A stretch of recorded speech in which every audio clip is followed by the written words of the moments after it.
Choisir un professionnel de l'immobilier, c'est compliqué? Non, à condition de savoir sur quels critères se baser et quelles questions lui poser. Voilà pourquoi je vais vous donner aujourd'hui les éléments auxquels vous devrez prêter attention pour faire appel aux bons professionnels et ainsi pouvoir vendre dans les meilleures conditions au meilleur prix.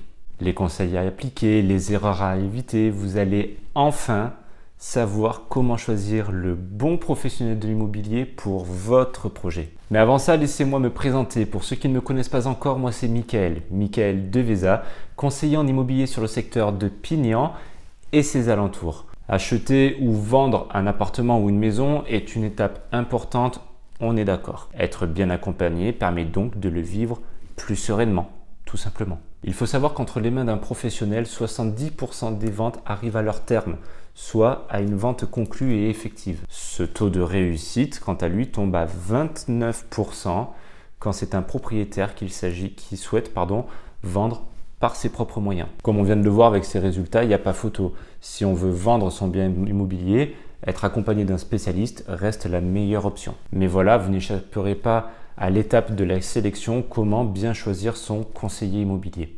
Quels critères privilégier? Quels sont les pièges à éviter? Je vous dis tout dans cette vidéo. Premièrement, sa réactivité et sa disponibilité. C'est une des clés du métier car tout se joue extrêmement vite, autant du côté des vendeurs que des acheteurs. Si à chaque fois il met une éternité à répondre à vos questions, dites-vous bien que ce sera la même chose avec un acheteur potentiel. Vous prenez donc le risque de passer à côté d'acheteurs potentiels et c'est là bien dommage, on est d'accord. De même pour la disponibilité, à quel moment pouvez-vous l'appeler? Peut-être qu'il est débordé actuellement, certes, mais la réalité c'est juste qu'il n'est pas totalement disponible pour vous et donc pour votre projet. Il ne faut pas oublier qu'il est censé vous aider et vous accompagner dans cette étape importante de votre vie. Certains professionnels sont malheureusement pressés de rentrer des mandats sans se préoccuper réellement des attentes de leurs vendeurs, tout simplement. Donc si c'est le cas, fuyez vite, ne perdez pas votre temps. Car comprenez bien une chose, dans 80% des cas, les personnes qui peuvent acheter sont des personnes qui travaillent. Il faudra donc que le professionnel que vous choisirez soit disponible aux heures où ces potentiels acheteurs le seront également, que ce soit pour répondre au téléphone comme pour venir faire visiter.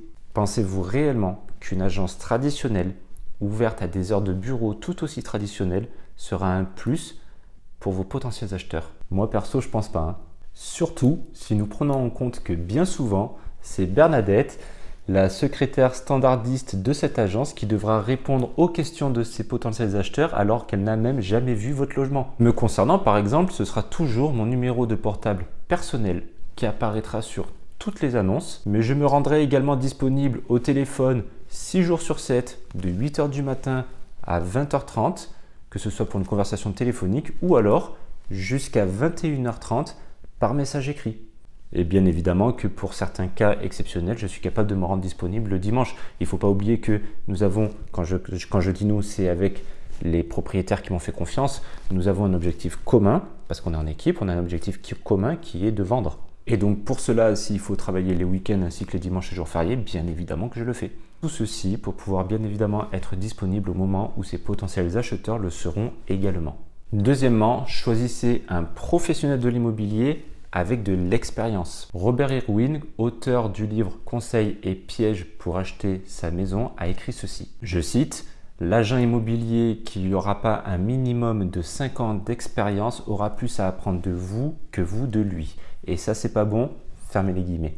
L'expérience est nécessaire, que ce soit pour estimer le prix du logement au prix du marché actuel, sécuriser le mécanisme juridique de la vente, organiser les visites avec une réelle stratégie, commercialiser efficacement, vérifier les plans de financement, etc., etc. Donc lorsque vous êtes face à un professionnel de l'immobilier, demandez-lui tout simplement depuis combien de temps il exerce et combien de ventes il a à son actif. Pour ma part, par exemple, je vais rentrer dans ma 6e année d'expérience avec près de 70 ventes réussies à mon actif. Troisièmement, prêtez attention aux avis clients. Bouche à oreille est un bon moyen d'avoir un avis éclairé sur la qualité de service d'un professionnel.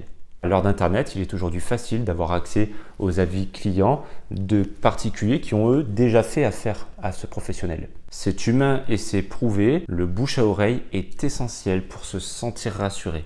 Et ce, même si les recommandations viennent de personnes inconnues. Cela permet d'être indirectement conseillé en s'informant grâce à des clients qui ont déjà tenté l'expérience avec ce professionnel et donc ils pourront vous donner leur ressenti et la finalité qu'ils en ont eu. Voici quelques exemples d'avis que j'ai reçus suite à des collaborations. Voici le genre d'avis que vous devez rechercher auprès du professionnel que vous choisirez.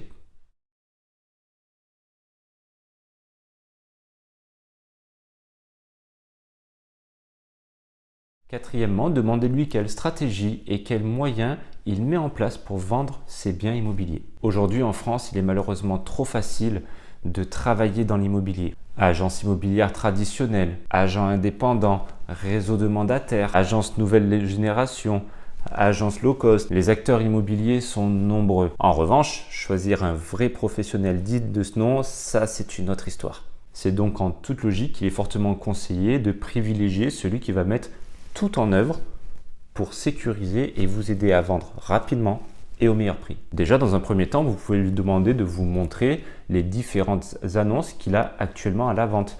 Ainsi, vous pourrez vérifier, attester de la qualité de ses photos ainsi que de son texte d'annonce, qui seront là très représentatives de sa manière de travailler. Vous pouvez également vérifier sa présence en ligne, car un expert qui travaille sur sa visibilité sera un atout indéniable pour la vente de votre bien. Vous le savez sans doute, désormais 90% des démarches d'achat immobilier démarrent sur le digital. Et de plus en plus de ventes immobilières se passent sur les réseaux sociaux.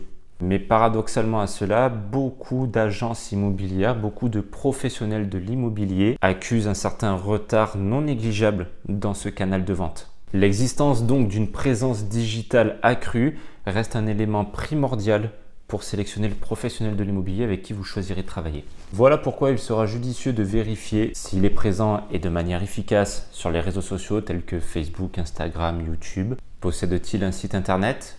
Quel est le nombre de sites partenaires sur lesquels il va diffuser votre bien? Le nombre de plateformes en ligne et de réseaux sociaux sur lesquels il va travailler est important parce que plus il y en a, mieux c'est. En toute logique, vous aurez beaucoup plus de visibilité. Car je ne vais pas faire offense à votre intelligence, plus votre bien sera visible, plus vous allez toucher de potentiels acheteurs. Je profite d'ailleurs de l'occasion pour vous rappeler de vous abonner à cette chaîne YouTube pour ne louper aucune des prochaines informations qui pourront sortir. Mais revenons à nos moutons, il est important que le professionnel de l'immobilier que vous choisirez s'engage dans une stratégie de plan de commercialisation et qu'il s'y tienne. Il faudra qu'il vous tienne informé de ses actions commerciales, de leurs résultats, du retour quant aux consultations de ces annonces mises en ligne, aussi bien qu'il vous rendra compte des visites reçues, de comment ça s'est passé, ainsi que des offres. Cinquième point, le feeling. Et donc enfin, pour terminer, une fois que vous avez trouvé un professionnel qui respecte tous ces critères, reste à choisir le feeling en toute logique. Généralement, on sent rapidement ces choses-là. Pendant vos échanges, ils doivent vous inspirer confiance. Et bien souvent, cela ne s'explique pas. C'est un sentiment ou plutôt une intuition qui fait qu'on a envie d'aller plus loin ou pas. Vous serez partis à faire équipe ensemble. Il est donc primordial qu'une confiance sans faille s'établisse entre vous. Ne négligez surtout pas ceci. Voilà pourquoi dans mon cas, dans 95% des clients que j'accompagne, nous nous appelons toujours par nos prénoms et non pas par nos noms de famille, car il y a tout simplement un vrai lien qui se crée, une vraie confiance qui est établie entre nous, qui va au-delà de la simple relation client. Et voilà les amis, on en a terminé avec cette vidéo, j'espère qu'elle vous a plu, j'espère vous avoir appris quelque chose, prêtez bien attention à tous ces éléments, c'est primordial. Quoi qu'il en soit, je vous remercie d'avoir regardé cette vidéo. N'oubliez pas de vous abonner pour ne louper aucune des prochaines. Je vous souhaite de bonnes visites, une bonne vente et je vous dis à très vite pour une prochaine vidéo.